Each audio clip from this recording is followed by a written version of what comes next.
जय श्री राम मित्रों।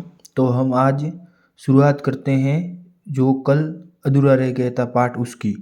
गौतम ने स्पष्ट किया, सुनील सर, हम लोग यह जानने का प्रयास कर रहे हैं कि शारीरिक दंड का बच्चों पर क्या प्रभाव पड़ता है। सुनील सिंह बोले, युवा साथियों, देव सर की यही बात उन्हें बेहद आदरणीय बना देती है कि वो कभी किसी पर अपना मतारोपण नहीं करते हैं, अपने शिष्यों पर भी नहीं, हमेशा सत्य की खोज में लगे रहते हैं। वो आगे बोले, आप लोग 2 मिनट रुकिए, विद्यालय की छुट्टी का समय हो गया है, मैं बस अभी आया। सुनील सिंह ने अपने साथी अध्यापक को निर्देश दिए कि वो बच्चों की छुट्टी करके सभी ताले वगैरह अच्छी तरह लगवा कर आए। फिर वो प्रोफेसर और उनके शिष्यों को लेकर उस रास्ते पर निकल पड़े जो मुख्य सड़क पर जाता है। यह रास्ता लगभग 1 किलोमीटर लंबा था। हर्ष ने धीरे से सिद्धि के कान में कहा, सुनील जी भी देव सर की तरह बात को सीधी तरह नहीं समझाते, जरा सी बात के लिए पता नहीं कहाँ ले जा रहे हैं। सिद्धि ने आंखें दिखाते हुए कहा, बेवकूफ़, ये वही रास्ता है जिससे हम आए थे और हमें वापस भी इसी रास्ते से जाना है।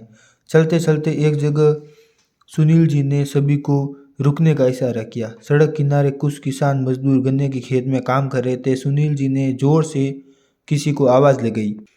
आवाज़ सुनकर एक 17-18 वर्ष का एक युवक उनके पास आया। सुनील जी ने युवक के हाल चाल पूछे, कुछ 2-4 औपचारिक बात की और फिर उनसे विदा ले आगे चल दिए। सब सोच रहे थे कि ऐसी तो कोई महत्वपूर्ण बात सुनील जी ने युवक से की नहीं, तो फिर यों उससे रुककर बात करने का क्या उद्देश्य हो सकता है। सुनील जी बोले, मैं जानता हूँ कि युवकों आप क्या सोच रहे हैं। वास्तव में यह युवक ही आपके सवाल का सटीक जवाब है। आकांक्षा ने आश्चर्य से कहा, लेकिन कैसे? सुनील जी ने बतलाना शुरू किया, कभी यह लड़का वरुण मेरे विद्यालय में पढ़ा करता था, बहुत होनहार बच्चा था। एक दिन वरुण की माँ का देहांत हो गया। यह गुमसुम सा रहने लगा, लेकिन पढ़ाई से जी नहीं छुड़ाता था। कुछ महीनों बाद देखा कि यह लड़का विद्यालय से कई कई दिन गायब रहने लगा।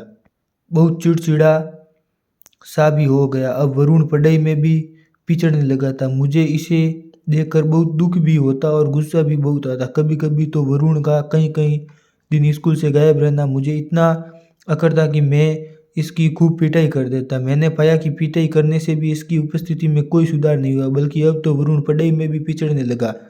जब मैंने छानबीन की तो पता चला कि इसकी माँ की मृत्यु के 6 महीने बाद ही एक दिन वरुण का पिता कहीं चला गया था। इसने बहुत प्रतीक्षा की, लेकिन पिता लौट कर नहीं आया। उड़ती उड़ती खबर मिली कि शहर में किसी दूसरी महिला के साथ वो अपनी दूसरी जिंदगी शुरू कर चुका था। मुझे बहुत पछतावा हुआ। वरुण अपनी 7 साल की बहन के लिए माँ और पिता दोनों बना हुआ था। उसका और अपना पेट भरने के लिए उसने स्कूल से छुट्टी मारकर किसानों के खेतों में मजदूरी के लिए जाना पड़ता था।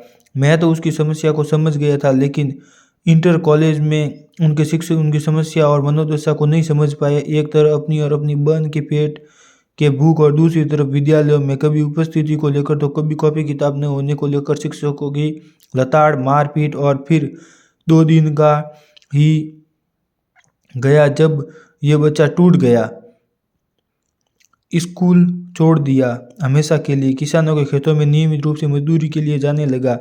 इसे मुक्ति मिल गई, भूख से भी और शिक्षकों की पिटाई से भी। कुछ देर कोई कुछ न बोल पाया, सभी निशब्द थे। नम आंखें और रूंधे गले से आराधना बोली, काश रोज रोज वरुण की पिटाई करने वाले शिक्षक एक बार तो उसे प्यार से पास बैठकर अपनी बात सुनते। मुख्य सड़क आ चुकी थी। सभी ने दुखी मन से एक दूसरे की ओर देखा। प्रोफेसर देव ने अब आज के प्रकरण की व्याख्या करना उचित नहीं समझा। पहले ही सब लोग सब कुछ समझ चुके थे। आज के साथ इसी अध्याय की समाप्ति हो गई है। आगे का अध्याय हम कल पढ़ेंगे। जय श्री राम।